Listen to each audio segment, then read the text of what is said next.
So ladies and gentlemen, thank you for joining us on this lovely evening as we'll be exploring such an interesting topic, a crucial topic, but one that comes with so many questions of how it works. How is this in our faith? In the Hebrew, it's called Moshiach. Many times we speak about Moshiach and people are like, Jews believe that? For some people, it's almost an uncomfortable discussion. For several, it brings up feelings of an understanding of Christianity, the second coming, and obviously not to compare. But Mashiach is a crucial element of our belief. Some of you may have known this. Growing up, my mother, her lullaby that she would sing me to sleep every night was a quote from the 13 tenets of faith of Maimonides. One of the tenets, one of the principles of our belief system, of our faith, is Ani Ma'amin. Be'emunah Shalema, I believe with complete faith, Beviat HaMashiach, in the coming of Mashiach. These words and this song, it was sung as Jews were in Auschwitz and the camps going to the gas chambers. They sang this song, I believe in the coming of Mashiach, and even if he may tarry, I still await his coming every day. So what we're going to be learning is not just what is Mashiach, where we're going to try to be learning it through understanding different points of Mashiach. And in that discussion, learn more about Mashiach, learn more what does it mean to me through discussion of quotes that talk about Mashiach. That's what we're going to be doing through this course, through this series. And I feel that now more than ever, having this discussion is imperative, because the world is going through an uproar. The world is going through such changes. And in a way, there's going to be a radical change. And I feel everything that happens in the world is a preparation for the coming of Mashiach. So while many look at Mashiach as a radical, impossible step, looking back 200 years ago, where we're holding now would seem impossible to be holding, positively or negatively, depending on who you ask and depending on what day and which news you've been reading. But whatever it is, the world is changing. And Mashiach is a time that the world will be changed in an incredible way for the good.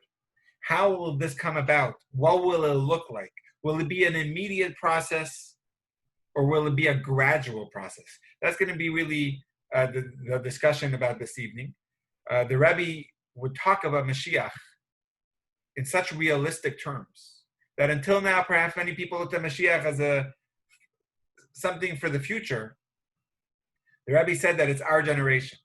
We are that last generation of exile, and we'll be that first generation walking and entering into the time of Mashiach, that time of peace, that time of unity,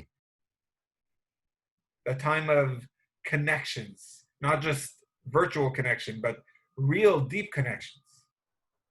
So all in all, it's an incredible discussion to have, and I'm excited to have this discussion with you. And feel free, obviously, to pose questions as we go through the course. Some of it will get answered later on, some of it this evening, and there's going to be certainly a lot more questions that we're going to have to discuss. Who is Mashiach? Why Mashiach? But this course specifically was put together by the JLI, which is the people that it's called the Jewish Learning Institute. And actually, hold on 1 second. There's someone trying to get on and having some trouble. Hold on 1 second. So this course, sorry about that, was put together by JLI. For those, some of you picked it up today. It comes with maybe the slide is too strong, I don't know. It comes with a nice textbook that you can follow along if you prefer a hard copy. It's going to look like this, but you don't need this hard copy because I'm actually going to be sharing my screen throughout the course. That you'll have textbook with different texts from all different sources, Talmudic text, Kabbalistic text. It's all going to be incorporated to give us a really nice, pretty idea of what Mashiach is and how it's relevant to me and you. We know the Rebbe, he addressed several times by saying that even as a child, he would envision and dream of this time of Mashiach. And he would say that he imagined what the temple will look like and the building of it and the Jews all together. And I remember even as a kid, Mashiach was so real that I remember blowing the shofar as a kid, not on Rosh Hashanah, saying, it says that before Mashiach comes, we're going to blow the shofar. So I'm sounding the shofar for Mashiach. It was so real. And then, I don't know, maybe I got older and I'm waiting for the time, but the time is now. And there's no better way than to feel it and to know it than to learn about it. The Rebbe said that by learning about it, we're actually going to make it come. It's going to be more real for us. And the discussion we have, it makes it more of a reality. So if I were to ask you, 5 years ago, I saw this meme going around on social media. 5 years ago, in 2015, you had your 5-year plan of where you want to be in 2020. You didn't think you would be on your couch drinking beer and watching TV all day, like many of us have been doing. So it's an interesting, we have no idea where we're going. Obviously, we have a plan, but a lot of times we're just wandering around, expecting something. Mashiach is a time when it's our destination. There's no more wandering. We've been wandering for 2,000 years. And there's a goal. There's a destination. There's a plan. It's called Mashiach.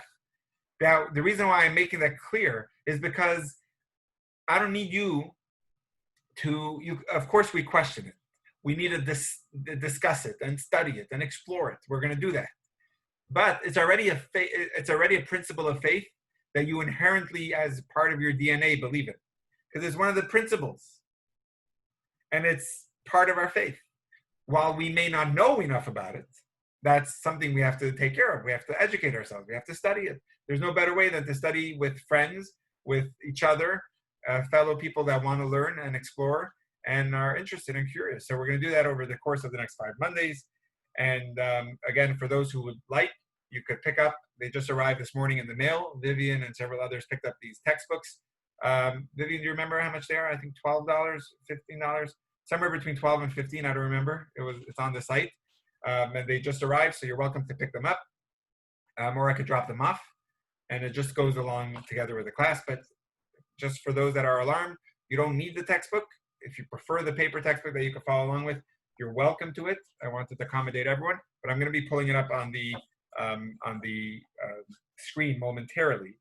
So tonight's discussion, the first of our 5-week series, is going to be, okay, so several people are texting me they would like the book. That's awesome. I'll put them on the side. How will the redemption come about? The title for this evening will be, is it poof or process?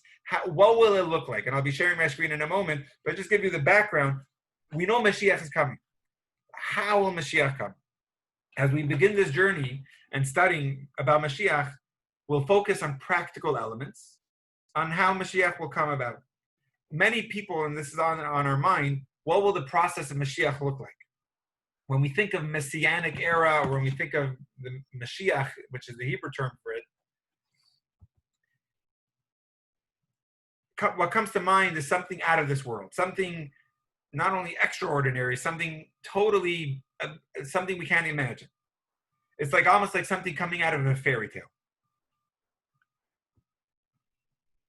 Almost like we're going to fall down some sort of rabbit hole. Where are we ending up? We have no idea. What will it look like? We have no idea. Dramatic changes. We're going to find ourselves in a glorious wonderland. Is that really what's going to happen? We're going to explore this question this evening. It turns out that classical sources, as we'll share now, indicate multiple possibilities. So generally speaking, we can place the two main opinions, the two possibilities, into two umbrellas, two categories. One we'll call the camp that's more natural and gradual. Another we'll call the category or the camp that is more supernatural, miraculous. It's going to be a sudden, out of the norm, fairy tale style. So I'll be sharing my screen now, and we'll go through it together to see the different options, the different opinions. Any questions before we begin? Okay. Here we go.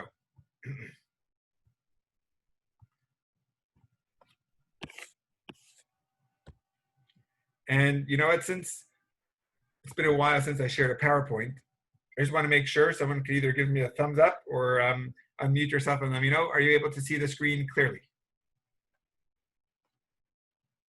Good. Okay, I got a couple feedback. Perfect. So if it's easier for you, you could either on your side you have the option to show only the active speaker, which I guess for the most part would be me, or you could show all the grids, all the screens. It's up to you how you want it to look, and I'll let you be the determiner for that. Okay, so some people say it sounds like the rapture. Let's find out. So the title of the series is called Days Are Coming. You see the fellow in a talit blowing the shofar on the left because it says before Mashiach comes, the shofar will be sounded to herald in the coming of Mashiach and to usher and unite the Jews together from all over. So the title of the course in general is All You Want to Know About Mashiach and the Redemption.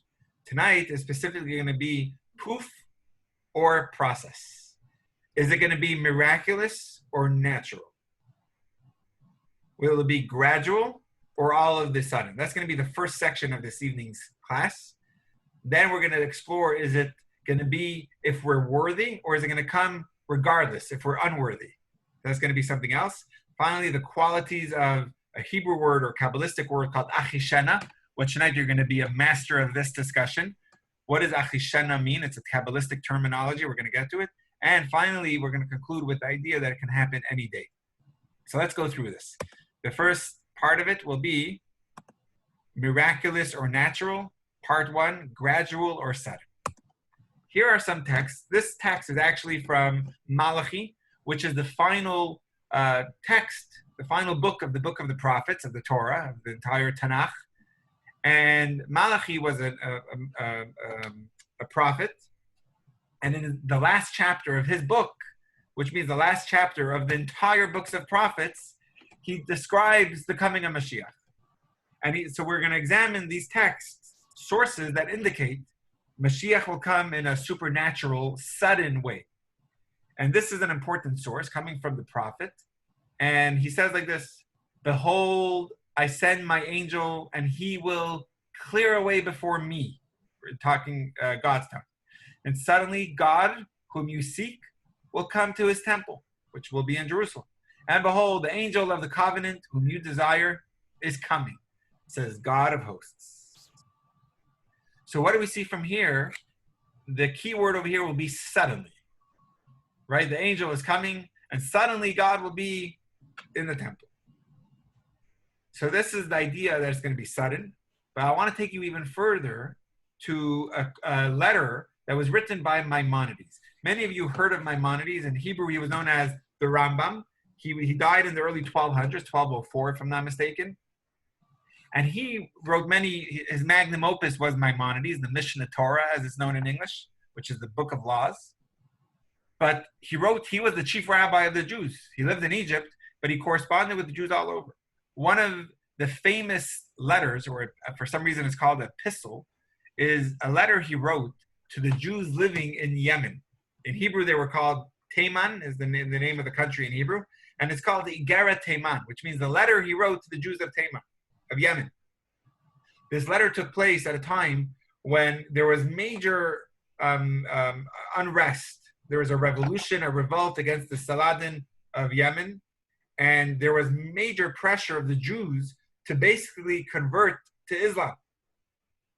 And there was actually someone who considered himself to be a prophet, and he was going to combine Judaism to be part of the Muslim faith. And he even was proving it from the words of Torah, that I am the prophet and you have to follow my way and join Islam. He was combining them. Judeo-Arabic method. So the Jews were looking for, they were looking for guidance, they were looking for proof, sources. So the Rambam, they wrote to him, the leader of the Teiman Yemen community, his name was Rabbi Yaakov, and he wrote to the Rambam Maimonides. Maimonides wrote back one of the most famous letters he wrote, and it's called the Letter of Teiman, and in it he writes about Mashiach, and he writes the following, and I'll pull it up on the screen. This is from Maimonides. And you know what, maybe we'll share the reading.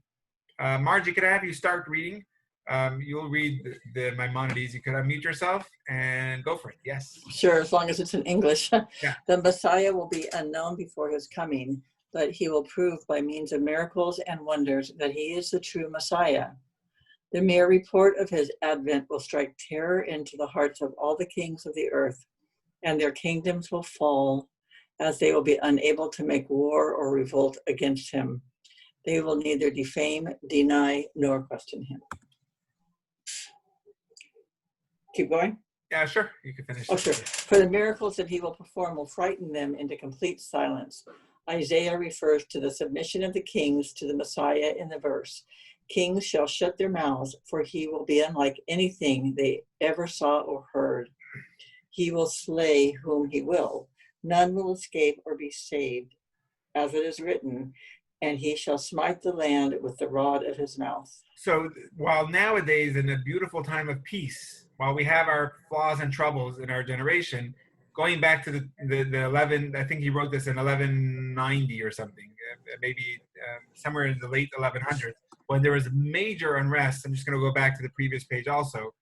He was saying that all these nations and kings that are threatening your destruction, if you, just take 10, 15 years ago, Ahmadinejad, who, for those that were on our lecture with Dr. Eager a couple Thursdays ago, she actually spoke about him.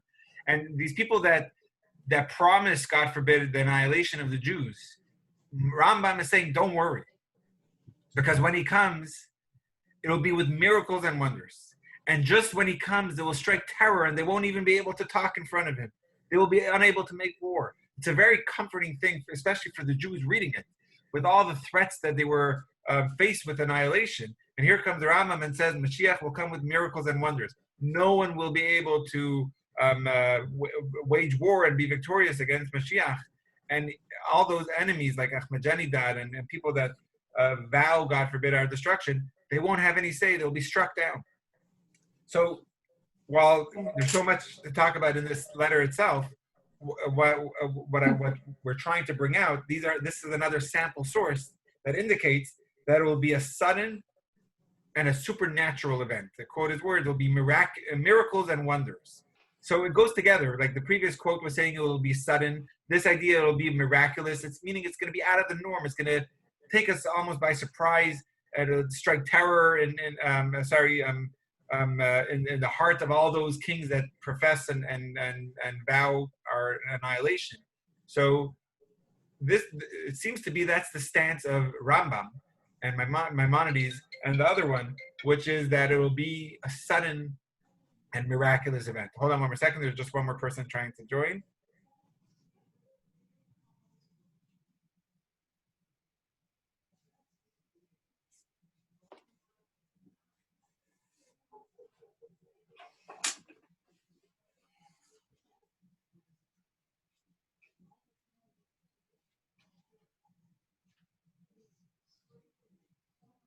All right, I see some great questions. Sorry about that. Okay, Margie also wants to be perfect. There may be one left. Okay, will everyone have to convert and become Jews? That's a great question, Elizabeth. I love that question. There's so many questions about Mashiach, and I will address that one right now. The answer is no, and that's different than let's say in Christianity. I think one of their main, I don't know if it's their goals, it's one of their expectations and understanding is that people will have to convert and see the light and become one of them. That's very much not a Jewish thing. We don't need people to be Jewish to experience this incredible time of peace. Everyone should experience it, but it says that evil will be destroyed. So people that are evil, and we're not going to get into that discussion, but people who are impure and coming from a place of hatred and harm, those people won't live anymore. It'll just be natural that they won't be able to. It's not even that it's going to be a punishment that they're going to be killed. It's just that it's going to be a natural experience that they can't handle the time it will be in. But anyway, that's going a little bit off topic. Elizabeth, just to answer your question, no, they won't have to be Jews to experience Mashiach. It says if you go now, my plan was actually to go in March with our community to Israel, and several people on this class were going to be joining us. If you go to the Yad Vashem Holocaust Museum in Israel, I don't remember the one in Washington if it was there. I was too young to, I don't remember all the parts of it. But the one in Israel, they have a section called Chasdei Umot Olam, the righteous among the Gentiles. And think of all the people during the wartime, Schindler and others, who saved Jews and worked. I shared about the Japanese consulate that literally forged and assisted with writing and stamping a bunch of passports. So thousands of Jews were able to be saved.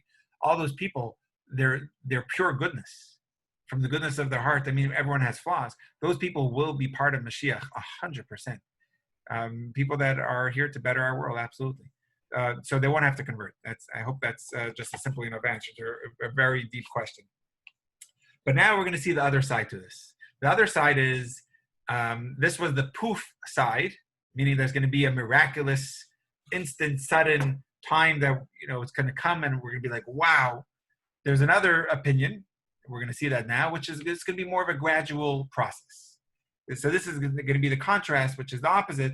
It will come organically. It will come naturally. And that's going to be, if I could just get the next screen up. Here we go. This is from the Jerusalem Talmud.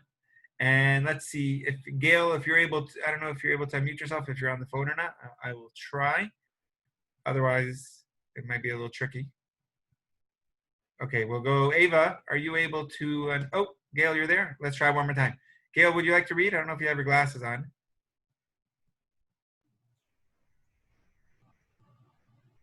I guess it's not going to work. Okay, so Ava, go ahead. Read this from the Jerusalem Talmud, and let's see what it says. Rabbi Chia bar Abba and Rabbi Shimon ben Chalafta were walking in the valley of Arbel, and they witnessed the advent of dawn.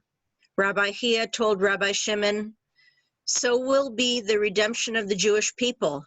At first, it will be a trickle, and as it continues, it will gain steam and expand. As it is stated, though I will sit in darkness, Hashem is a light to me." Beautiful. I love that. I love that expression. Some of us experiencing exactly that even in a time of darkness, whether you experience in the Bay Area power outage or just feeling COVID hitting a little too hard and feeling in a place of isolation, and yet God is a light to me. Someone in our community, Sam, who works in the hospital and has to test patients, and every day before going in, he says, "I know Hashem is with me. Hashem is a light to me." And it's a very comforting thing.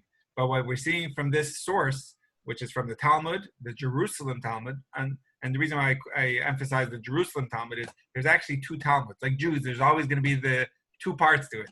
So there's the Babylonian Talmud, which is a lot more studied and common.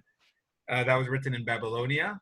But there's also the Jerusalem Talmud that actually wasn't written in Jerusalem. It was written in the north of Israel, near Tzafat and that area. But it's known as the Jerusalem Talmud. And he says the redemption will be like the advent of dawn. It will be a trickle, and then it will gain steam and expand, which is the way dawn comes. It's the crack of dawn, and then it gradually turns into full sunlight. So just to carry along the theme, Rambam, Maimonides himself, in his book of Mishnah Torah, he writes something very similar to this. And let's carry on. Vivian, are you able to read? Okay, so one should not presume that the Messianic King must work miracles and wonders, bring about new phenomena in the world, resurrect the dead, or perform other similar deeds. This is not the case.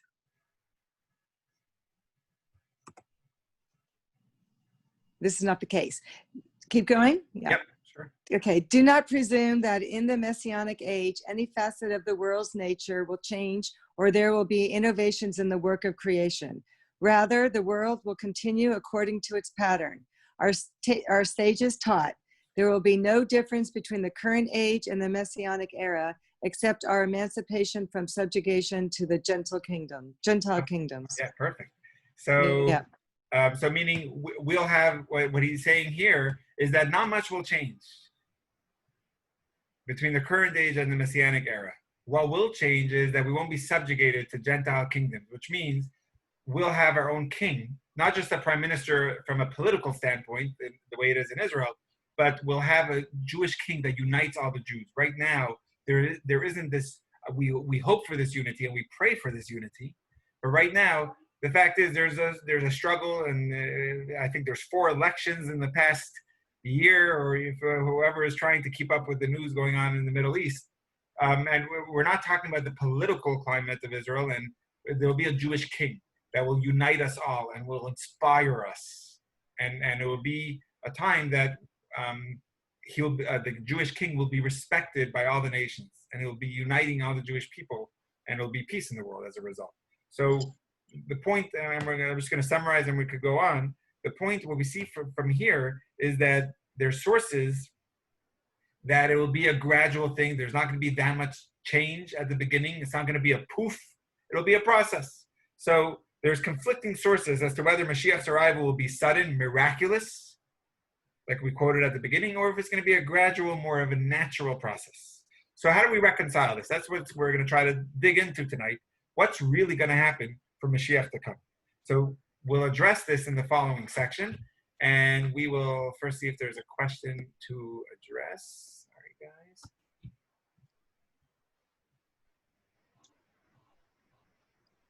guys. They can be non-believers. That's it. Let me just go back one more question. Isaiah says that the righteous of all nations. Exactly. Awesome. Cool. I didn't know it's from Isaiah, but thank you. Can they be non-believers?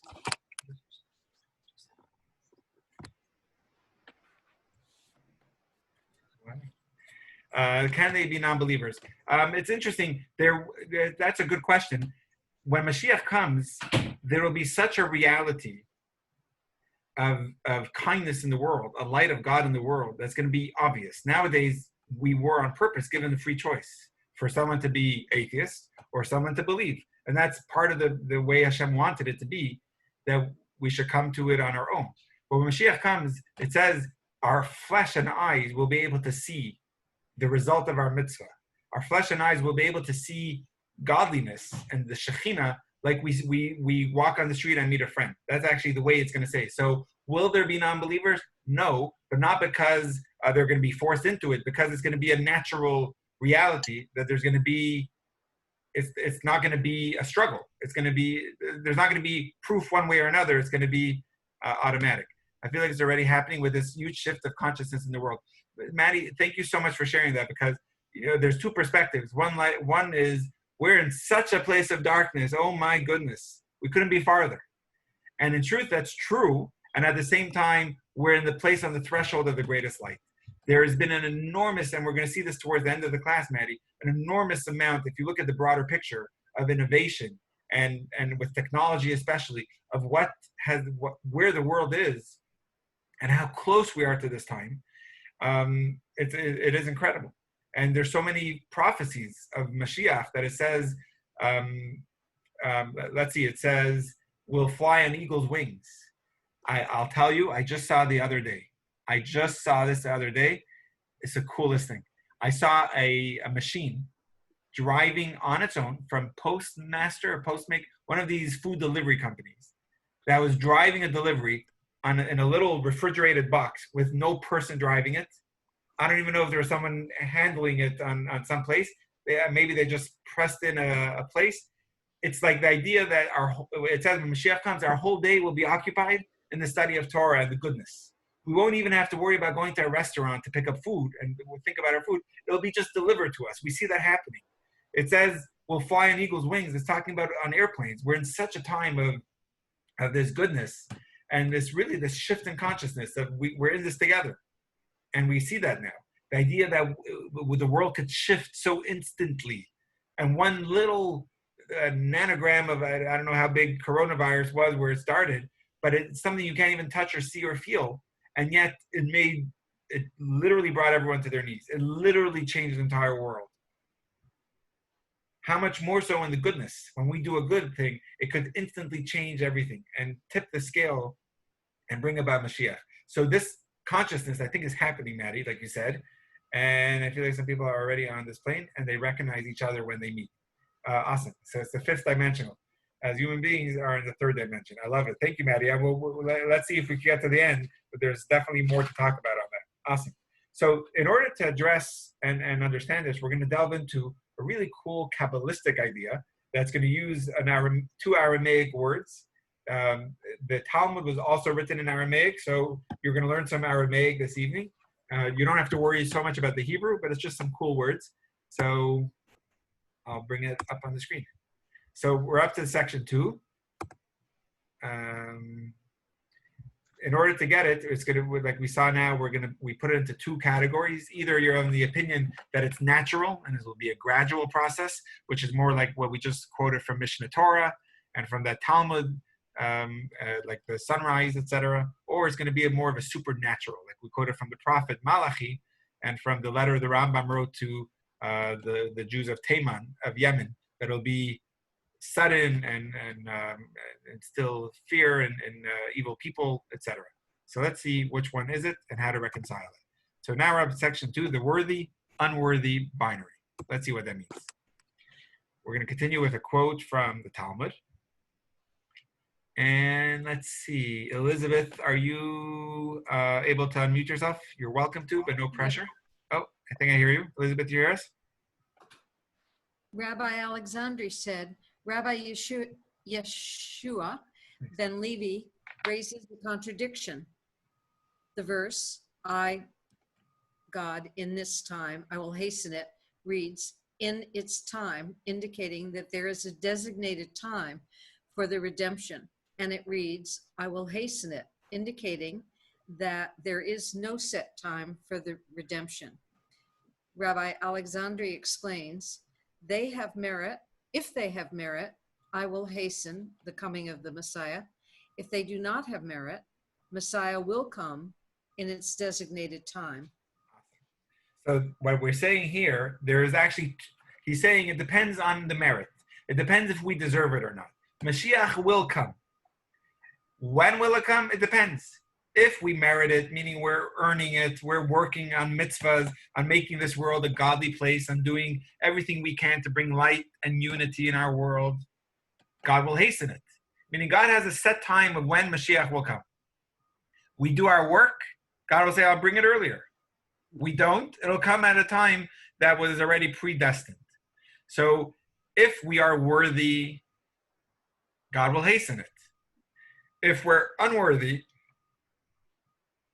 it will be at its designated time. In Hebrew or Aramaic, I'll just say the Aramaic terms because it's Kabbalah for those that appreciate it, is achishena means I will hasten it.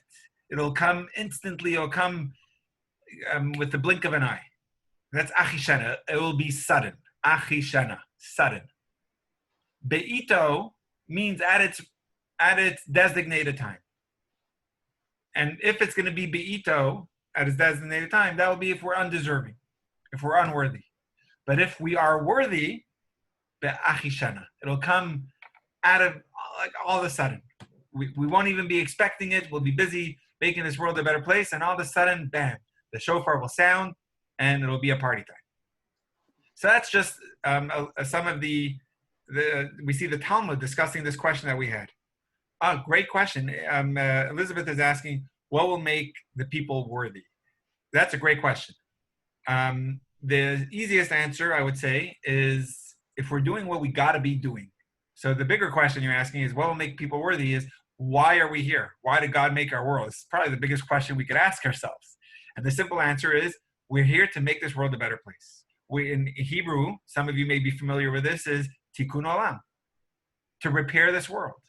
Repair this world is in several ways, not just planting trees like people understand tikkun olam, repairing the world. It's talking about spiritually preparing this world to be a godly, better place, to be a place of goodness and kindness. So when there's unity, this place is worthy. We are worthy. If we're able to get along, respect each other, be kind to each other, treat others how we would want to be treated. In other words, do mitzvahs, live a life that's guided with Torah, we're worthy. God says, here you go. Wow. If we're not going that way, and we're living more of a selfish lifestyle. It's all about us, and I couldn't care what's going on down the street from me. And we're not bettering our world. We're not really worthy. But Mashiach will still come, but it will be be'ito at its time. But Achishana suddenly will be if we are worthy. Interesting that the Rambam spoke about both poof and process. Ava, actually, that's a great point. I also realized that in the letter he wrote to the country of Yemen, he was saying about sudden, but in his Mishnah Torah, his magnum opus, he writes that it's going to be a gradual process. That's a very interesting thing. Utopian aim would worldwide people being worthy, exactly. And we'll see towards the end of the class, what does it mean? What are we doing practically to make this place, to make ourselves worthy of this process? And honestly, I'll be very honest. When people tell me, God forbid, heaven forfend, someone that they know that's diagnosed with something that's a severe illness, I actually believe that they're going to get healed. Even if doctors are saying there's no cure. And whatever it is, you have to prepare. But at the same time, Mashiach could come instantly. When Mashiach comes, there will be no more illness. And there will be no more hunger. So that utopia of time of true goodness in the world is something we strive for. But what we see from this Talmud, just getting back to this Talmud, what we see is rather clear from Rabbi Alexandri, which, by the way, is an interesting name for a rabbi. And I'll just tell you the quick story. There was a time when Alexander the Great, he was not Jewish, he was the Greek emperor. People were convincing him. He didn't have any beef with the Jews. This is before the story of Hanukkah when the Greeks were attacking us. Alexander the Great was convinced by allies of his that Jerusalem is a threat. The Jews are a threat. And they convinced Alexander the Great to come to war against Jerusalem, against the Jews. And he prepared. They brought his army, and he led the procession on his horse. And as he got near Jerusalem, the Kohen Gadol, which is the high official, came out of the temple. His name was Shimon HaTzadik, Shimon the Righteous. He dressed in his priestly garb, which was all white, that he dresses on Yom Kippur. And he went towards to greet Alexander the Great, knowing with divine intuition that Alexander was going to come to attack. And when Alexander the Great saw Shimon HaTzadik in his priestly garb, it says Alexander the Great, this is in the Talmud, got off his horse, went to the ground and prostrated himself in front of the Kohen Gadol, in front of Shimon HaTzadik. And when his friends and his entourage and his guards or whoever said, he's a Jew, what are you doing? He says, before every time I go out to war, I have a dream if I will be victorious or not. And an image of this man comes to me and tells me if I will be the victor. How could I not bow in front of such a holy person? So then he says, Shimon, he said, what could I do for you? And he says, if you want to be remembered, a lot of people wanted to destroy Jerusalem in order that they are the superpower, in order to show their strength. So he says, if you want to be remembered as a strength, don't do it by destroying Israel. I have a better deal for you. He says, this year, all Jewish baby boys and girls, I will name after you. They will carry the name Alexander. And till today, there's an incredible amount of Jewish people, boys and girls, that are named Alex or Alexander, named after their great-grandparents, who were named after their great-uncle, who was named after the original people from this story. Actually, our Chazan, that usually comes every year for the high holidays, Ari, his full name is Aaron Alexander. That's his name. So it's a pretty common name. Anyway, I'm veering off topic here. Rabbi Alexandri says that both make sense, which is a typical Jewish answer, combining both and saying it depends. If we're worthy, it'll be poof. It'll be all of a sudden. It'll be in Hebrew, and the term is achishena. If we're unworthy, then it will be be'ita. Then it will be at its proper time. I hope that makes sense.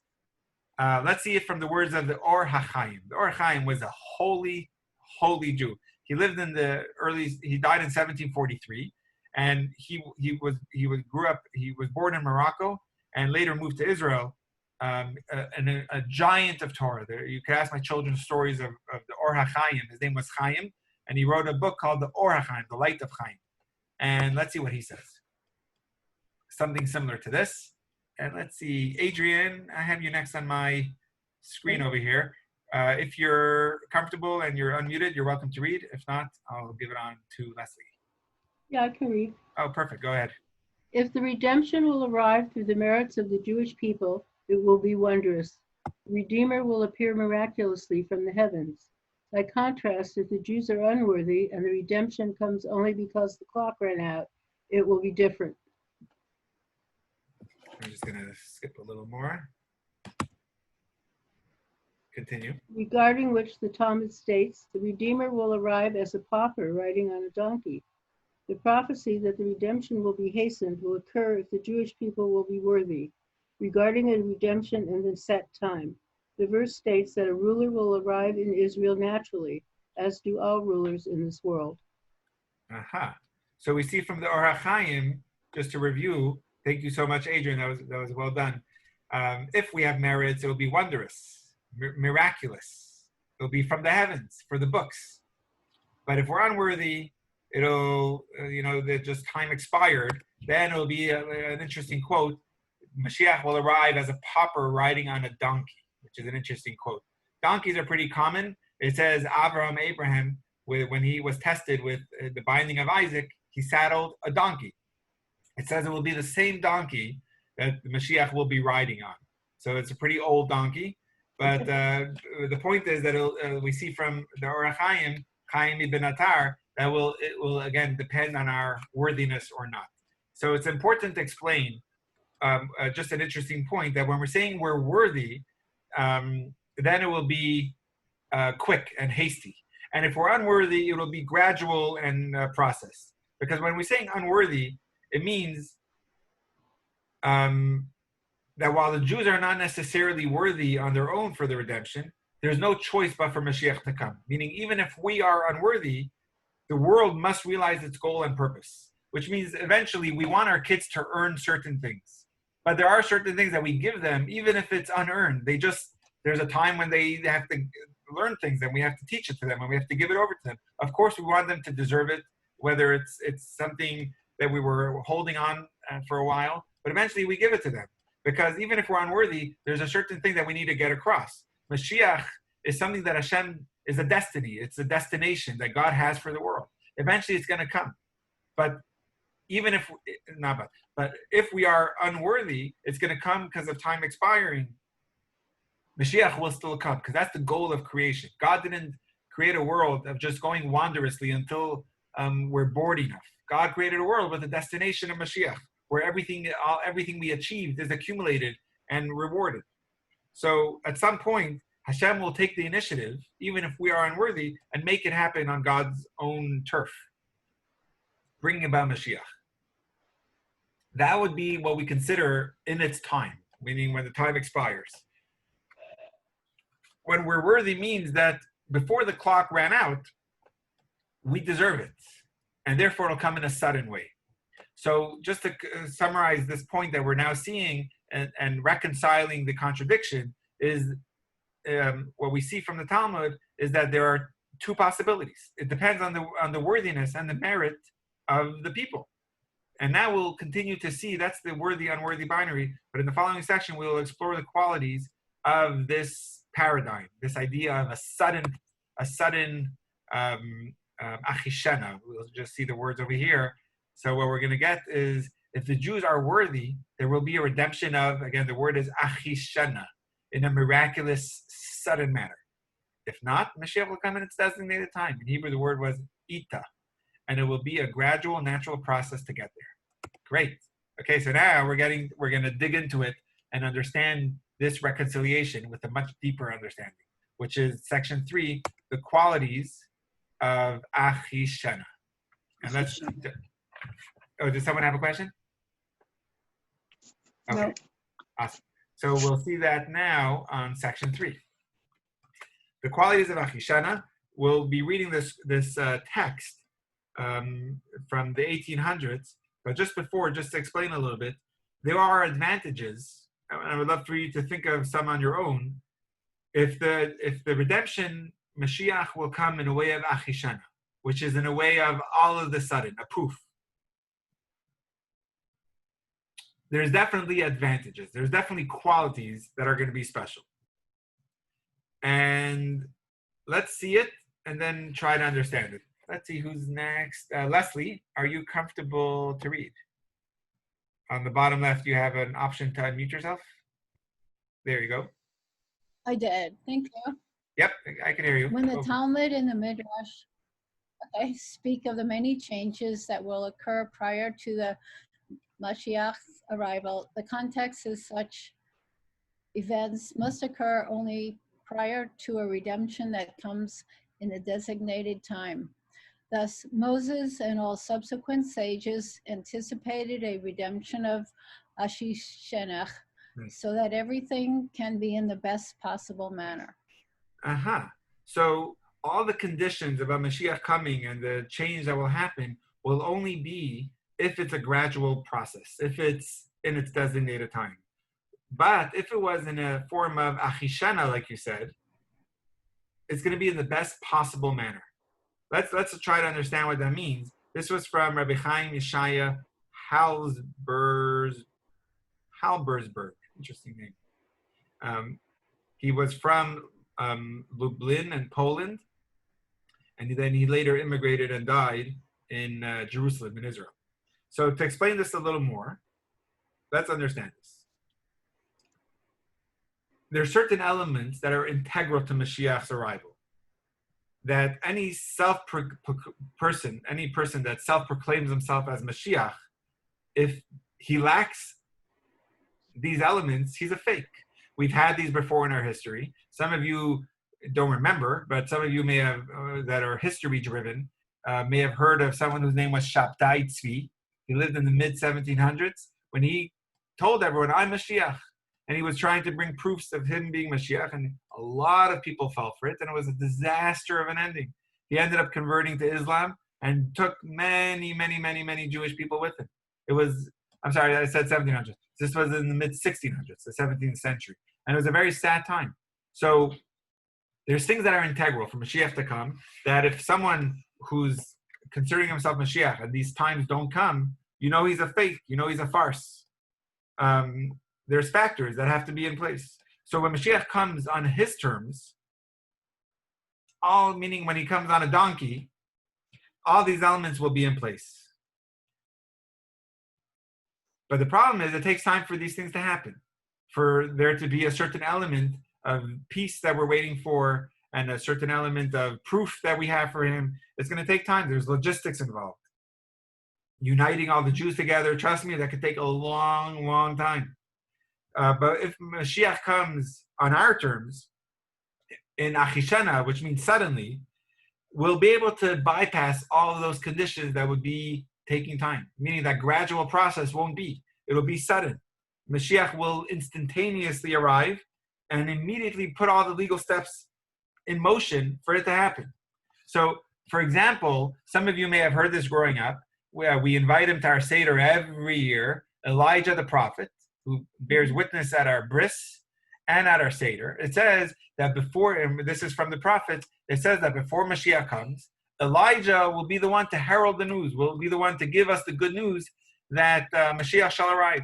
And for those of you that are familiar, on Havdalah, which is on Saturday night, we actually sing a song. Some of you may even know it. It's called Eliyahu HaNavi. Anyone familiar with that song? So we sing it on Saturday night. And the reason why we sing it on Saturday night is because it says Mashiach won't come on Shabbos. So Saturday night is the first opportunity of the week that Mashiach can come. It says Mashiach won't want to disturb our peace and tranquility of Shabbos. Because we're going to have to pack and start, you know what it takes for Jews to pack. It's a pretty overwhelming process. So it says Saturday night will be the time that Mashiach can come again. So who's going to be the one to herald and give us the news? It will be Elijah. So we sing about Elijah on Saturday night.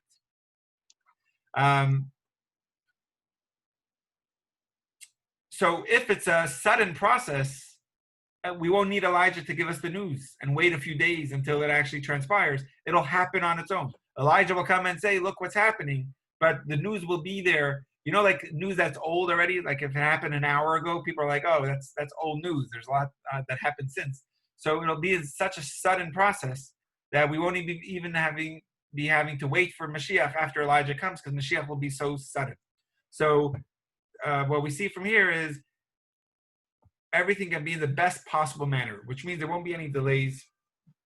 And this transition will be, let's just understand this a little more, just looking at the quote again. Let's try to understand. We're going to get to the Rebbe's quote in a minute. And just some thoughts over here as we continue and carry on with some other beautiful texts that we're going to see from the Rebbe now. So in addition to, I want to just go through some advantages over here. When something happens supernatural, we all are looking for miracles. I want miracles in my life. You want miracles in your life. And the truth is, I want miracles in your life, and you want miracles in my life. We'll hope for miracles. We pray for miracles.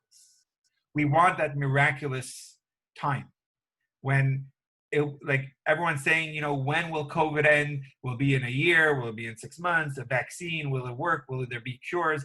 But imagine it could be miraculous. We believe in miracles. So I wish on anyone for miracles to happen, of course. And to be in a supernatural, sudden fashion for Mashiach to come. Put an end to all misery from all people. And I've been speaking to people in our community who were panicking before August 1st. And we were able to help a little bit with, thankfully, people that are generous in our community and help with food for people that they could put food on their table. And it's an amazing thing. But there's people that are struggling with rent and many, many other things. So, of course, we pray for them to have the right job and opportunities, but also we pray for miracles. And we pray for a time when all this will end and there will be everything in the best possible way.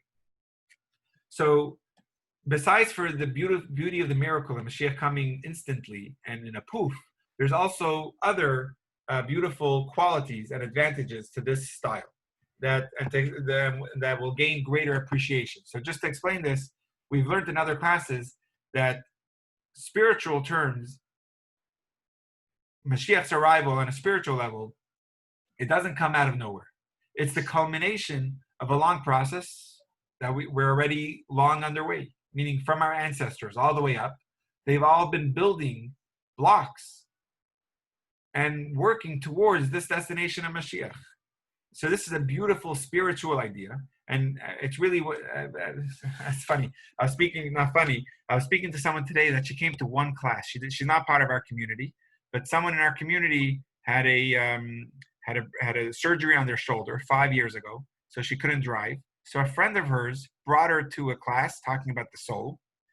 This is in 2016, 4.5 years ago, and January 2016.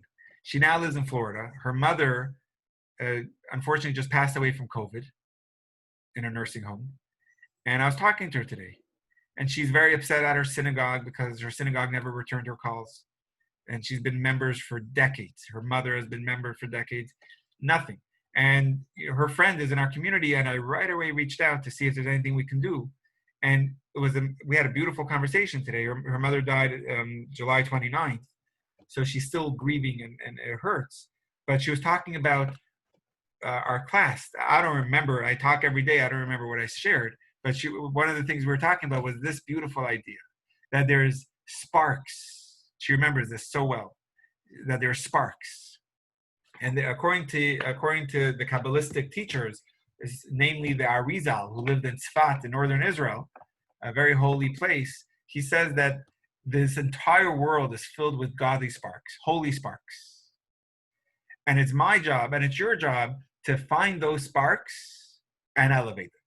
For those that are more millennial, it's more like Pokemon, where there's things everywhere that you have to find and elevate. The reason why I say younger millennials is because now there's an app that is, it's more of an updated Pokemon. I forgot what it's called, the updated version as an app, but it's like I remember driving in Berkeley a couple of years ago, and all these people were just on their phone trying to find, I think they're called Pokestops or something.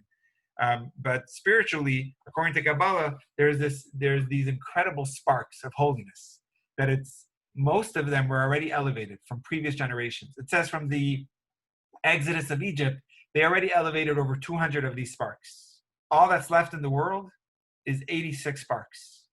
And every time we do a mitzvah, we're lifting up a part of a spark. We're connecting it to another spark that already was lifted up. As we know with sparks in a fire, if there's sparks that are flying around, they gravitate towards the fire.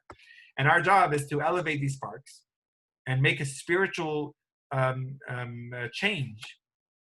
And all these sparks that are charged with energy, that are trapped beneath, strapped in the world of veneer of physicality, our job is to elevate these sparks, to search for them, to find them, and to elevate them. And that's why my children, they study Mishnah and Torah by heart, so that when we're walking to Shul on Shabbos, which we haven't done for a while, but we share Torah, because there's sparks in the world, there's sparks in people, there's sparks in time that we need to release and we need to elevate. And that's our job. That's really our job in the world. It really, if you want to know the true meaning of Tikkun Olam, it's a spiritual, Kabbalistic idea. It's to repair the world. It means to find these sparks and to redeem them, to bring them to a place of transcendence. So that's the Kabbalistic theory. Very important. It's a spiritual idea. But part of this, an important part, is that our work is cumulative, which means we are in a team, not only in our generation, but we're in a teamwork with previous generations, which means we're building off the work that they did from our ancestors, from our grandparents. And the more material matter we sublimate, which means the more material world that we are able to elevate, the closer we get to the goal, which is Mashiach. To explain that maybe in better words, in other words, what is Mashiach? It's a time of spiritual energy charged in this world. It's a time when there will be a world, a home for God in this lower realm. It's going to be the full realization. Mashiach is going to be the full time when it will be real, when divinity will be home here, when God won't feel uncomfortable or like a stranger. Our streets will be peaceful. Our streets will be kind. Our homes will be godly. The forces of evil, of course, are opposed to this plan. And they come and they try to conceal the sparks. They work on covering them up and putting mud over them that we can't find them. And our job is to dig deeper and underneath and to find these sparks and to release them. So that's the master plan. For those that know what a master plan is, there's a bigger goal. And God, according to this master plan, the goal was never for forces of evil to last forever. Evil is a temporary thing. It exists, but it's not something permanent. It's something to challenge us. It's something, but there's an expiration date for evil. And when that expires, Mashiach will come. Even if we didn't do our full job of transformation, Mashiach will still come at its proper time. God will intervene and bring about the redemption. That's the deeper meaning when we say, if we are not worthy, it'll be in its destined time, which means even if we didn't do the full job of elevating the sparks, there's already an expiration date for the evil, and that will be expired. We actually say that at every funeral. Every Jewish funeral, I should say, we end the funeral with saying, Bila hamaves lanetzach. We will wipe away death for evil forever. And there will be no more impurity or evil in the world. Because death, illness, and people of terrorism and hatred and division, whatever, however you want to look at the idea of evil, that will cease to exist. There's a clock on it. So that's if we're not worthy, there will still come Mashiach. But when we are worthy, namely when we did our job and we elevated all those sparks, we hasten the redemption because we did our job. The olam, the world is tikkun, is repaired. We reached the climax. And then Mashiach will be an inevitable outcome. So this I would love to show you in a beautiful teaching of the Rebbe. It's from 1970 that he taught this idea, that the quality of such work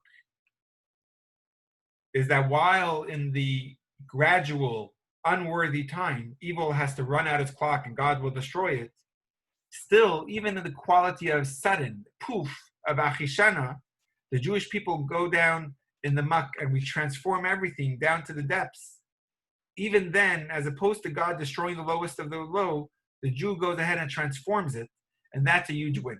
So what I'm trying to say is there's a major quality in having the poof process, in having the poof achishana, sudden transformation, rather than the gradual process. Because if there's a poof process, if there's a poof and a sudden, instant, miracle time of godliness in the world, what we did is not God destroying anything, it's us uplifting it. And that's such a beautiful idea of transformation rather than destroying. If something's wrong, you could either destroy it or you could change it into being good. And we have the chance now of allowing it to be released in a transformative fashion of being good and allowing it all to be transformed rather than having to be destroyed. Let's see that in the Rebbe's words, and then we could try to explain that a little more. I'll put on the next screen. And this is from the Rebbe. Let's see. Gail, are you with us? I'm here. Oh, perfect. Gail, I would love for you to read. Okay, let's see. There is indeed a paradigm about which the verse states God set a date for evil. Creation itself dictates that evil only has a certain time span, after which it will expire and disappear without a trace. As the verse states, and I will remove the spirit of veil from the world. However, this paradigm is only reserved for a situation in which the Jewish people haven't managed to make such a reality happen with their own transformative work. Great. And Gail, what do you think it means when it says a spirit of veil? A veil is like a covering, right? So I think it's when we're really in our own shadow. You know, I think that's what I think. Sometimes we're in our own shadow, where we're hoping to change and be able to see things in a positive way, and yet we can't get out of our own way. Beautiful. So that's a place of veil, a place of darkness, a place that we're in our shadow. So that will expire, and that God says, "I will remove it." But this is only reserved for when we didn't do our job properly. Then God will come along and remove it. Let's just, Gail, you could continue. There's more to it. Can I ask a question? Yeah, let's just finish the text, and then, Marsha, I'll take your question. Go ahead. Then indeed the day of the end of days happens, on its own. However, if the Jews are so worthy and transform the world, the redemption will arrive prior to its allotted time. For though the clock will not yet have run out on evil, the Jews will have managed to banish it with their transformative work. This then is the true quality of Achisena. Over yeah, good. I didn't get over the yeah, those are the Hebrew words. The Achishana is that poof, that sudden, right, miraculous. over Be'ita is the process. Exactly, good. It transforms even the darkest of evils. Such a beautiful I think lots idea. of times, you know, it's one thing to do a good deed and do it with your whole heart. Yeah. You know, and you could it shows through your eyes, it shows through your body when you're truly giving something with such meaning within yourself. It's other things that you're doing something just because you think it's okay or you think it's right or you feel forced. And there's a big difference with how it's given. You know, I used to use when I was in sales, and I would say, when you think about your favorite meal, and you could smell it almost like somebody's making you dinner or whatever, just imagining that meal in your mind. You could almost taste it in your mouth, and it's like such heaven, you can't wait to eat it. Yeah. Meanwhile, then it's served to you on the top of a garbage pail. You know, as opposed to putting it on a plate and presenting it to you. Right, beautiful. Well you said. Know? Well said, Gail. That's beautiful. And this idea, the Rebbe is explaining what's the quality of Achishana, that it's us transforming it, us elevating it up, instead of exactly like you said, instead of it being such a beautiful thing that's coming in a pauper style in a place on a garbage pail, we're able to transform it. Instead of God having to stick himself and say, okay, I'll expire the evil. We're able to take it and say no. Right. It's like a good teacher learns how to Right. take a troublemaker and make that troublemaker into a good student and gets everyone else on board, rather than Right. kicking the student out because he's disruptive and you're bad. So you have to be a good teacher. The time of Achishana is when we totally sublimate all material sparks of where they're all hiding in the material world and elevating it and releasing it to the holiest of places. And that's the time of Mashiach. It's an instant moment of instead of a gradual process. That's beautiful, and I like that. Thank you, Gail. Yes, Mrs. Berger, question. Oh, on the previous slide, I'll bring it up. where the word that's written as Baal, I thought that it was supposed to be evil, and it was just a switching of the letters. It's interesting. I'm looking at the Hebrew says es ruach. That's interesting. Maybe it says es ruach hatuma avir min haaretz, which means literally the spirit of impurity. Oh. And it's I could see it both ways. Maybe you're right. Maybe it's evil, the spirit of evil, or the spirit of veil. Thank you. That's very good. Good call. This is from JLI, so they're pretty good on their grammar. So, but that could very well be actually. Thank you for pointing that out. So just to summarize, and then we'll wrap up the class with the final part, with section 4. Well, we see two qualities of Achishana, of this instant miraculous poof time, is that it is more spiritually transformative, which is what we just see now from the Rebbe, and it also does away with much of the criteria that can delay and it's a gradual time. It brings us immediately to the prize. You know, like if you think of a prisoner, if they're released from jail, they don't want to be groomed in jail with get nail polish on and polish their shoes that they're going to get. They just want to get out of there. Take me out in rags. I'll figure it out later. Just get me out. And the same is also now. We're in a time of darkness. Get me back to a place of light. I don't need the delay and the time and the gradual steps to it. I just want to be in that time. So the Achishana is that poof. It's a time when it will be sudden. And now we're going to see just the final part to it. I'm just going to pull back the screen. Here we go. Section 4, which means it can happen any day. And now we'll go to the next slide. This binary of Be'ita or Achishana, as Gail said, is the premise upon which we ought to base our entire belief in Mashiach. Let me explain what that means. We believe in Mashiach, but in this, I just want to explain it a little bit. The Rambam, which we quoted before, and others frame the belief in Mashiach, and the wording is it can happen any day. In our Amidah, in our daily prayer, we actually say, Kivinu kol hayom. We pray and we hope for Mashiach every day and all day. It's in our tenets. So if we believe it as a gradual thing, could we really believe it's coming today? Maybe it'll start the process, but it'll take a few months. Like the Jews when they left Egypt, think of it. It took months of plagues and threats to Pharaoh, and then we had to make our matzah and have a seder. It took a while. It took a while till we actually got out. So it's entirely possible for Mashiach to come in the blink of an eye. And we can hasten his coming. And that's if it's going to be that supernatural arrival. But at the same time, it's a stretch to really believe that everything can be transformed so instantly. It's like it's not so palatable. If someone were to ask you, what did you learn? And you say, Mashiach could come the second, of course we believe it because it's the tenets of our faith. But it's easier to tell someone it's going to happen over the next month. For those that are more rationally inclined and want logic, that would be easier to believe. So what we need is a healthy balance of both. And we'll see this beautiful teaching of the Rebbe that really balances both. This gradual and poof, the process and the instant, he puts them together and just let's unpack it and let's see it from the Rebbe. But it's an awesome idea.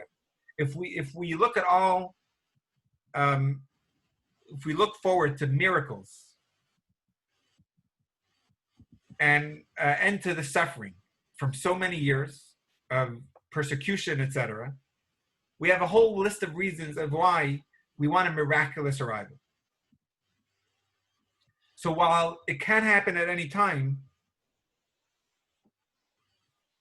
it seems hard to fully palate.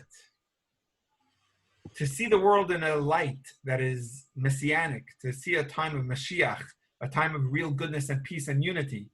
For heaven's sake, no pun intended, but in the UN, they have written on etched in their stone, the wording that swords will be turned into plowshares because there will be no need for war and no nation will rise up against another nation.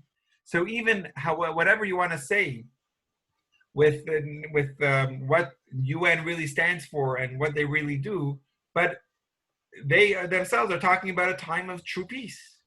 And we believe in it. But to help us see the world in this light, whoops, hold on. Can everyone still see the screen? Oh, okay, good. The Rebbe pointed out many times to various events that we've experienced and upheavals that indicate Mashiach's imminent arrival, meaning to show that it's happening gradually, and yet it will happen now, but it's been a process that started years ago. The Rebbe pointed out a bunch of circumstances of the world that the process of Mashiach's arrival is already well underway. And we'll explore exactly what parts the Rebbe pointed out. But from this standpoint, what I'm saying is we already started the gradual process, that we're unworthy. And it's a slow process. Mashiach's been on its way for a long time. And to believe the midrash that says we'll be in the marketplace one moment and the next moment we'll be in Jerusalem, it's crazy to think of.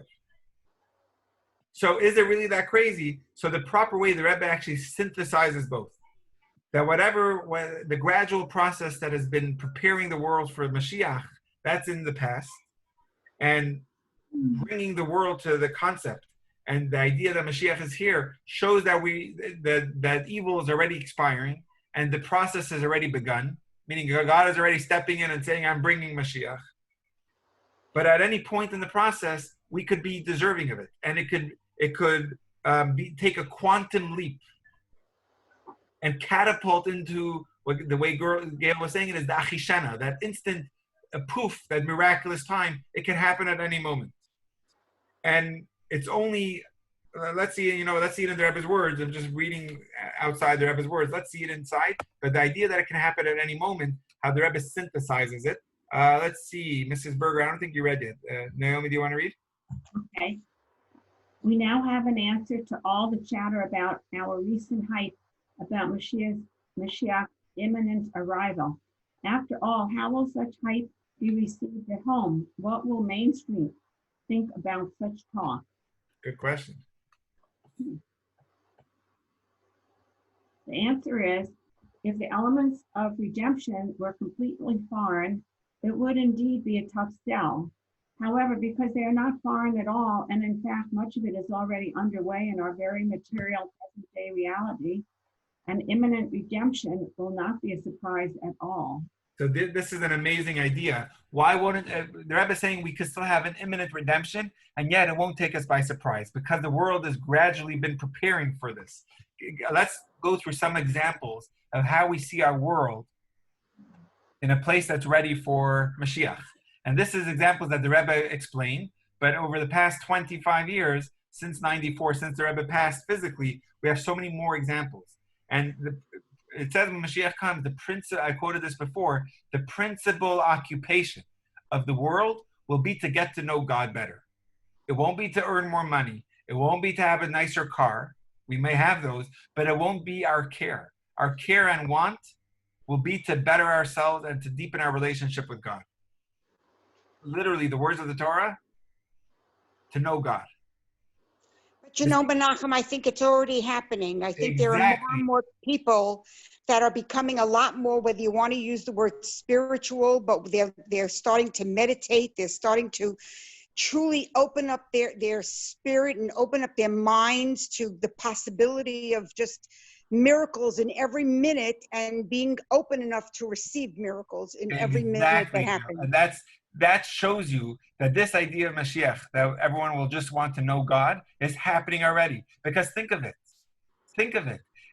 Before the 1600s, it was forbidden to study the deeper parts of Torah and trying to know Right. God and get to know God and the lights of spheres that are happening in the world, which is Right. in Hebrew called Kabbalah. It was actually forbidden to learn in public. It was forbidden to learn if you're under 40. Came along the Arizal, which was Rabbi Isaac Luria in the 16. He died in 1572, so in the 16th century. And he says now it's a mitzvah to teach this everywhere. And then came the Baal Shem Tov in the 1700s and says, go out there in the world and teach Torah. And comes the Rebbe and he says there shouldn't be a corner of the world that is distant. And therefore he sent, like if you've been following our Sundays, this Sunday will be with Mumbai. And when we did Nigeria, we did South Korea, there's weddings happening there. It's incredible to know. There's people caring and learning Torah. I've had people tune into Zoom from literally across the world. And what are we doing? We're discussing redemption. We say in the Haggadah that the giants of Torah sat up all night discussing a redemption. We're doing it now, and we're able to do it in different time zones. The middle of the night could be the middle of the day. This idea of enhancing our knowledge of God, which is going to be when Mashiach was here, it's happening already. So we're already seeing this gradual process. Right. And at the same time, just to step up a little even further, it says, and this is a radical idea, I never fully understood it, but it says that from the days of the temple's destruction, Gail, I'm sure Abe is familiar with this, it says that in the times of the Talmud, who they experienced the destruction, they put limits to celebrations. They said we should never sing and party too hard because our true essence and soul, which is temple and Jerusalem, was destroyed, and we're mourning it. So even till today, at Jewish weddings, it's not a Chabad custom, but at many Jewish weddings, they actually sing at the climax of the chuppah, right before breaking the glass. What do they sing? They sing, "We'll never forget you, Jerusalem." Because at the time of our joy, we have to still remember Jerusalem. And by the way, that's also why we break our glass. You know why we break the glass? To remember that even in the time of our greatest joy, there's still something broken. There still is a temple that's not existing. So for many years, there was this limitation to our joy.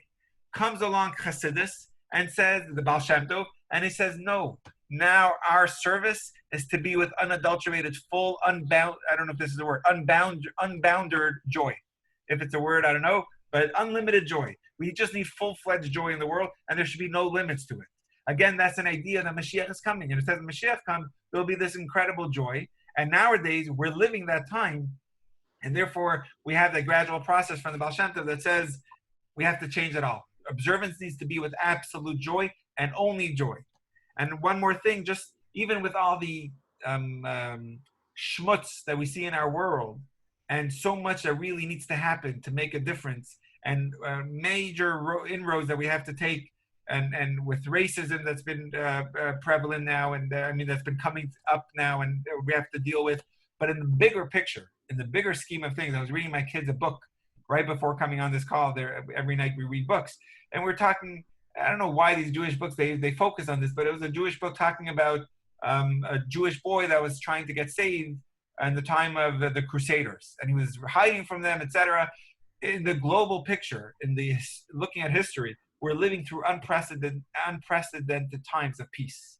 Yes, we have struggles, and yes, we have some wars and threats and nuclear threats, etc. But in the bigger picture, we're living through an incredible time of peace. People are not like in the olden days dying of hunger. There's more opportunity for not only people to buy their own food, but for them to have food. We saw actually from Shirley Chisholm that she went to the Rebbe, and the Rebbe advised her on WIC and to expand food stamps, which came as a result of a talk she had with the Rebbe. The fact is, anyone who keeps their eyes and ears open can understand that the global situation today with democracy and world peace is in an unprecedented time. I'm not going to get political, but the UAE, Arabic Empire, I think they're called the UAE, just signed this deal of relations with Israel. It's a big deal. Right. And where I'm not going to get political, but just the idea that Arabs want to have business with us, and it's not the way it was in the olden days. That's an incredible thing. And even the UN, which, whatever whatever they stand for, but the fact that they exist is truly miraculous. The idea that nations are sitting down together, okay, they're doing it and putting a whole bunch of criticism on Israel, but the fact is that nations are getting together, and that's a hallmark of the Messianic time. Mashiach is a global peace, and the famous prophecy is etched on the lobby, on the stone of the UN. So by the same token, you also see religious liberty. In today's modern society, yes, there are hiccups and there are things that we still need to improve on, but it's a telltale sign, a taste of an incredible time that we're going to have. I'm just reading this incredible text of the Rebbe, so please join me as I read this. In these times, and we'll wrap up with this, heads of state the world over have decided to reduce their weapons capacity. This is in 1992. There was a big, I don't know if it was the G8 summit or one of these summits, they decided to reduce their weapons capacity and invest in economic, peaceful measures. That was the biggest countries of the world got together.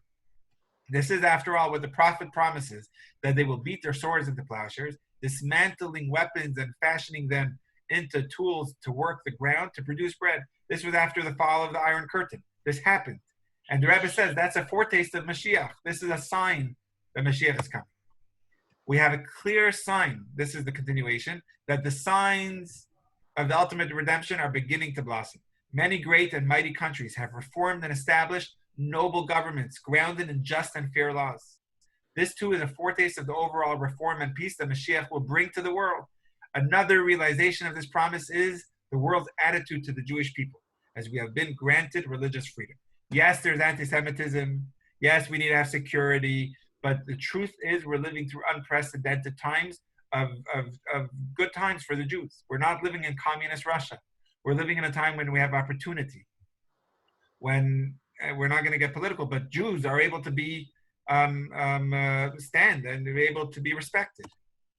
So just to summarize this idea, redemption, proof, or process, the last thing that I would like to share is the process makes it easier to expect that we can take a quantum leap forward. So till now we were saying is a proof or process. The Rebbe is telling us that it's actually one leads with the other.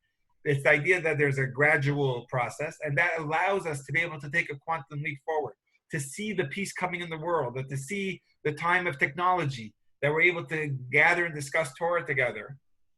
It allows us to be able to take a leap forward and catapult into an achishena, which is that sudden reality. What was until now was be'ita, from here on, we're banking, we're hoping for the time of achishena. So another indicator, and we'll just conclude with this, the imminent redemption is the historic return of Jews to Israel. And just Sunday, 2 days ago, they actually just arrived this morning. My cousin's from San Diego. He's been living in San Diego his whole life. He just made Aliyah. He decided he's very successful. Beautiful. May have met him. He came here for Rosh Hashanah 3 years ago. His son was our chazan, and he's a financial advisor for sports athletes. But he's going to continue working. Actually, none of his clients are on our call. What he did something really cool. Some of his clients don't know that he moved to Israel. He's still going to work his job and just work different work evenings in Israel, which is mornings here. But he took a picture of his wall and his bookshelves in his office, and he's just going to put that as his backdrop, as his background. And he's still able to Zoom. That's brilliant. Still think he's in San Diego. That's pretty cool. But the point is that Very cool. His son is in the IDF now. And I'm not just talking about them, but the fact is in the 90s, there was this huge influx of Jews wanting to move to Israel from Russia. And after the fall of the Iron Curtain, it's another step in a slow, yet increasingly quickening march to the redemption. And we see that with technology. It says the Mashiach will teach the whole world Torah. And we see now how easy it is to be able to tweet something or teach something and have everyone know about it and everyone hear about it. So it's going to be a Mashiach app. So my point is, this last point that we're trying to make is that there's going to be this quantum leap for Mashiach to come.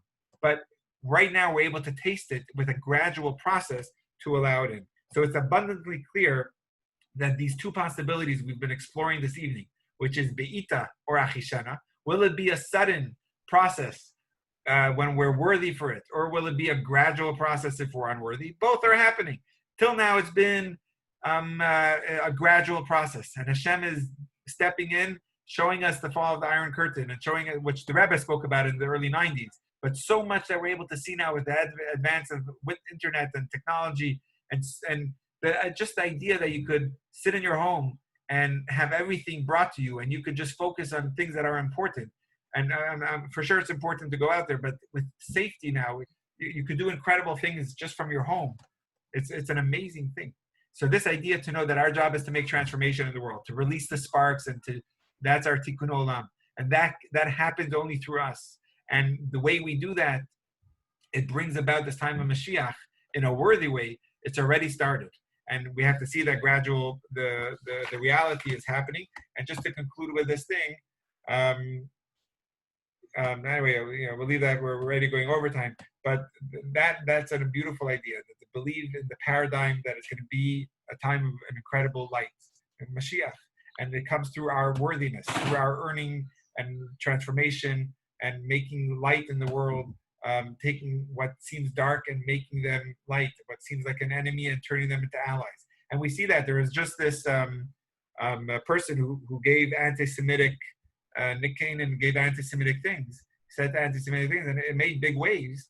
But he took the time to learn, and he went to Holocaust education, and he actually went to Crown Heights, and he met with some of the, and he learned. He met with some of the leaders there, and he shared some beautiful things, not only about the Holocaust and our sad times, but incredible things of the Jewish people. And I think he tweeted it. I'm not on Twitter, so I don't know for sure, but I definitely read articles of what he's been saying that he didn't know of before. It shows you this time of unity when people want to learn more.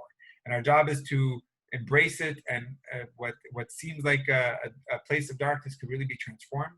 And when we do that right, we'll see Mashiach happen in a miraculous way. So may we all experience, I'll just stop sharing this, may we experience great miracles.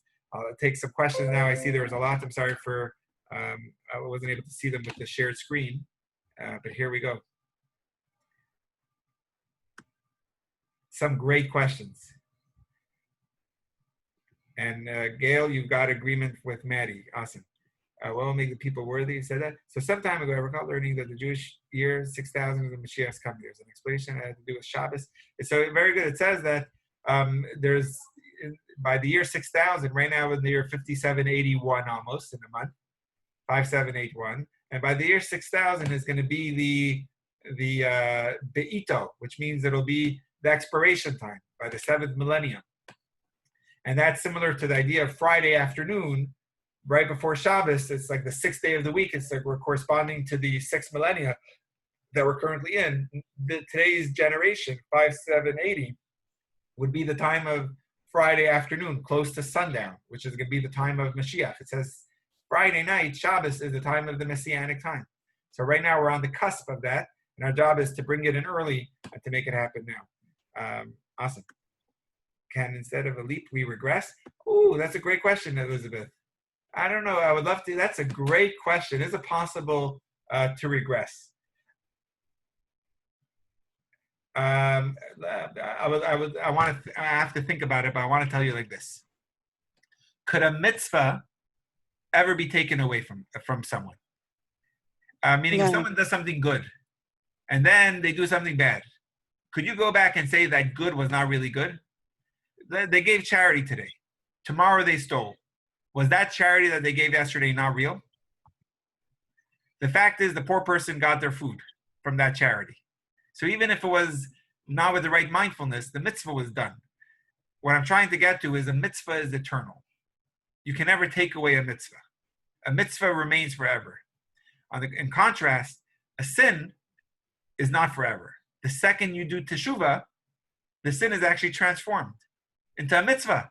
For those on our Wednesday morning Tanya class, think of it. You've heard me probably share this before. When a person does a sin, that hiccup, that mistake, that flaw, that error that you made could be the greatest propeller of who you are today in a good sense. That sin you will always remember, and it reminds you to be careful. It reminds you to be better in your marriage, in your business, in yourself, in your relationships. etc., in your education, etc., etc. So a sin could actually, through teshuva, that sin actually is transformed into a mitzvah. Whereas a mitzvah can never be transformed into a sin. So I think I have to think it a little more, Elizabeth, because it's a very deep question. We can't regress. We can only go forward. We can remain stagnant, and stagnant is dangerous because when we're stagnant, Right. it's not healthy. And that's what literally the word avodah, service, doesn't mean showing up to shul and praying. That's what we hear services mean. But service means working on yourself to be better, improving yourself. And that is for me and you, every person. The Rebbe was once told someone, a chassid of mine is someone who is working today to be better than they were yesterday. And tomorrow won't be satisfied with what they were today. That's a chassid. That's improvement. That's avodah. That's service. Well, I think also once you experience a certain growth within yourself, when you're experiencing that new spirituality or whatever level it was, it's hard to go back. Yeah. So, like you say, to stand still is one thing, moving backwards is another. Beautiful. And think of it, Gail, as even just when a person, nowadays, my phone is always right next to me. I can't imagine, besides for Shabbos, but I can't imagine if I were on a flight and I didn't have my phone on me, I would probably have a panic attack. How am I going to get picked up?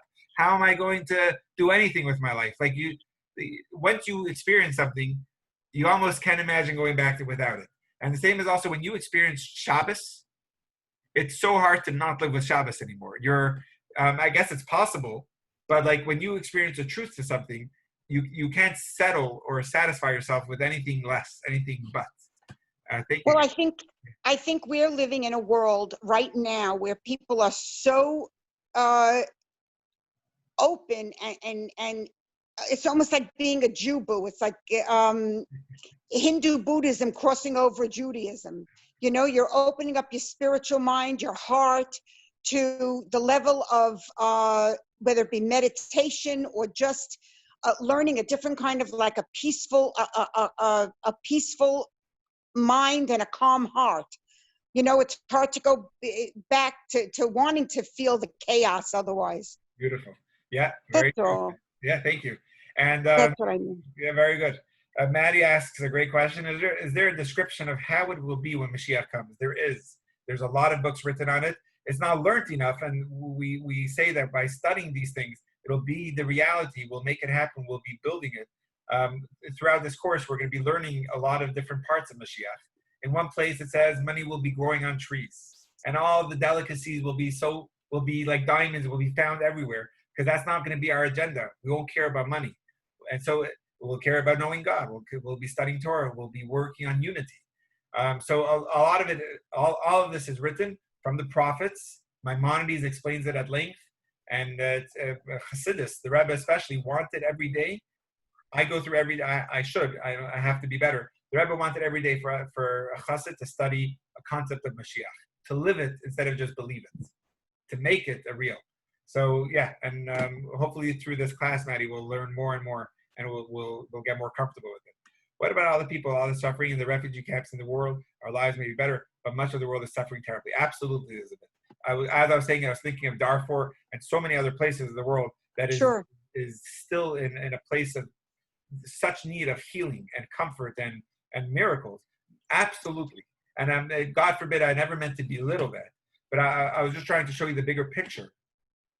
The idea that I don't know if you got a text today and yesterday. I don't know if you're on the Novato text city text, but they announced cooling stations for people that are older, and if their power went out and they need a place for safety, there's a place you can go to. No one has to pay. I don't think. You just go and it's there. So of course there's places in the world that need a real healing. And I'm not taking that away, and God forbid in no way belittling that. But in the bigger picture, we're not where we were in the Middle Ages, and we're in a place of absolute light. Of course, we need to extend that light to places of the world that it's not. But the bigger picture is actually amazing, and it's nice to remember the bigger picture. And of course, there's people and there's places that need healing and correction, and we can never ignore that. But so I disagree, Adrian. We are not going backwards. If you look at the past century, backwards. I have, if someone had an illness, I just had someone today I was talking with, they were in and out of the hospital in 3 hours, where if they had this 60 years ago, they would be dead. We're not going backwards. We're in need of a lot of work still, but we are in an incredible place from where we were a century or half a century ago. The innovations and the opportunities that we have now is incredible. So anyway, of course, we could differ and we could probably argue about it all night until the morning, the crack of dawn. But I'm never going to back down on this. As a good Jew, we never back down from our opinions. We're living in incredible times. I agree. Just the idea that I could talk to you, Adrian, and you could, and we could have this discussion is an amazing. Right. And I'll never. We're living in amazing times. And God forbid, I don't mean it political. I don't mean it. Right. And like Elizabeth said, we have suffering, and we have both personal suffering, pekeles that we each carry, and global ones and places of the world. But never ignore. Don't let that change the truth of reality that this world is. We're living in incredible times. Someone once asked the Rebbe, if you were to choose any generation, any century to live in, which one would you choose? It's a good question. Which one would you choose? And the Rebbe's answer, without blinking, the Rebbe was, I would choose this one. Right. And whoever lived in the times of Joshua, they would say, I would choose that one too, their generation. Because you're living now, and you have to realize the incredible blessings and light you have now. Anyway, Absolutely. thanks, great class, Rabbi. To stand still and do nothing is to regress. Otherwise, we're always moving forward. Exactly. And I agree with that. So in that way, a person personally could be regressing if they're not working on being better. But as a whole, there's always going to be people pushing us forward to make change. And we see that now very clearly. So are we regressing? I don't think so. It's all about frame of mind and how we view the world. That's nice. Thank you for your class. Okay, awesome. Wonderful. I'm so glad we did this. Next week, we're going to talk about Armageddon. We're going to talk about the discussion of, in Hebrew, called Gog Magog. Will there be a great war and great disaster?